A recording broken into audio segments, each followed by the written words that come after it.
This group of high school students are leaving the classroom discussions behind. Just open it up, and then you got maneuverability. Wednesday is all about taking the first practical steps to becoming firefighters. Being around it, the people and everything it's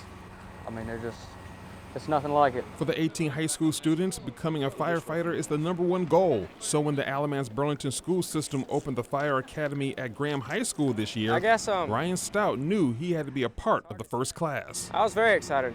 It was a new door to open. At the high school level, students from different schools are learning skills like how to climb a ladder with a hose and battle a pretend fire from the ground. That's the same thing on that side. You want to be right up in his back to help him support that hose. These are some of the basic skills the students would need to know so they can get a job right out of high school and feel the demand for firefighters. And they're looking for young, fresh, impressionable, easy to train people that they can just kind of mold right into their organization. This first fire academy class is learning about all the practical skills it takes to become a firefighter.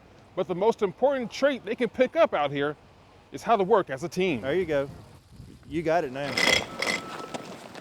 The fire service is a lot of teamwork. If you don't have a team, you don't have anything. In Alamance County, Charles Ewing, Fox 8 News. There you go.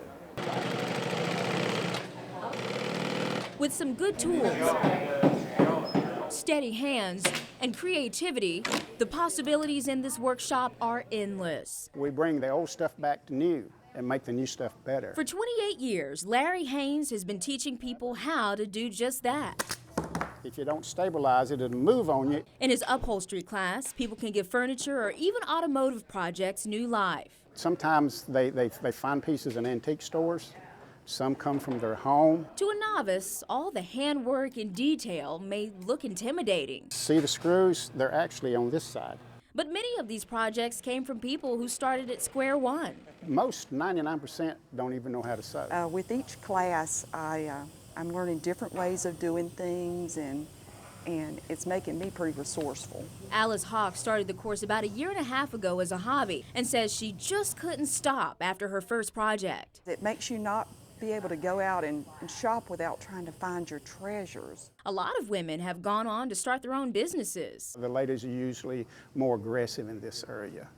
And then the husband gets interested when he finds out there's a dollar involved. Husband and wife Dennis and Shannon Lazar are taking the class together. There is something really special when you're done, being able to look at a piece, go, we did it together. For them, it's not a business venture, but a resourceful way to furnish their new home. So we learned how to reupholster on a sofa and a love seat. And we did it together. We did it together. Post-retirement. Exactly. For Larry, looking at this wall of finished projects is confirmation he taught them well. Now, I'm not bragging, the pictures tell the truth.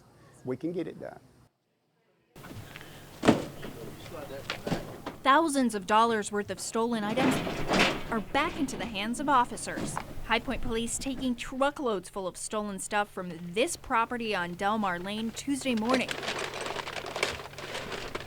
Everything from this grill to kids' toys, but police say it's mostly power tools. I knew something was going on, just wasn't quite sure what. Lori Matthews walks her dog down this road multiple times a day. She's seen a lot of cars near the home. I would have never thought criminal activity. High Point Police say a man living here was getting stolen stuff from other people and keeping it on his property. It's just as bad as being the front man or the back person. A little surprised. Normally, this is a pretty quiet area. High Point Police say they've been investigating this, what they call organized retail theft, for 3 months with other agencies. They say several stores in High Point, Greensboro, and Ashboro were robbed. If they're caught up in the middle of this, they need to be taught a lesson by the law. People in the Triad are known to ride over to Johnson's Peaches. At the family farm, there's yellow peaches, white peaches. Most everybody likes peaches. And then Garrett Johnson's favorite type. The one that makes me the most money. Johnson is worried about this year's batch. It's just not making it. It didn't make it. But his sister peach here did. That one did, that one didn't. The weather is hard on him and his crop. If I had to put a percentage, I'd say we probably got 60% deceased and 40% good. But that's just a preliminary estimate. The trees bloomed early this year because of the warm weather in February, but then weeks of real winter weather followed. Johnson has been trying to save his peaches during cold snaps like we're having this week. Picking peaches is a tough job. He's raising the temps on the farms by burning hay and using his wind machines to heat up the fields. But he can't save them all. A dead peach is gone forever. Nearly a dozen workers are going to check out the more than 15,000 peach trees on the 75-acre farm. And they hope come May, when they start selling peaches. I hope we have them. We got another night to go through. And we're losing a few every night. In Montgomery County, we're going to fight this thing again. Amber Roberts. We win some and lose some. Fox 8 News. It's sort of hard to believe the years how they passed by. Vazel and Walter Portis know a lot about marriage. 75 years. Vazel's 91, Walter's 94, and the pair spends every day laughing. The two live in Midway. They have shelves of memories, including this picture taken just after they got married. First thing, you better be sure it's the right one.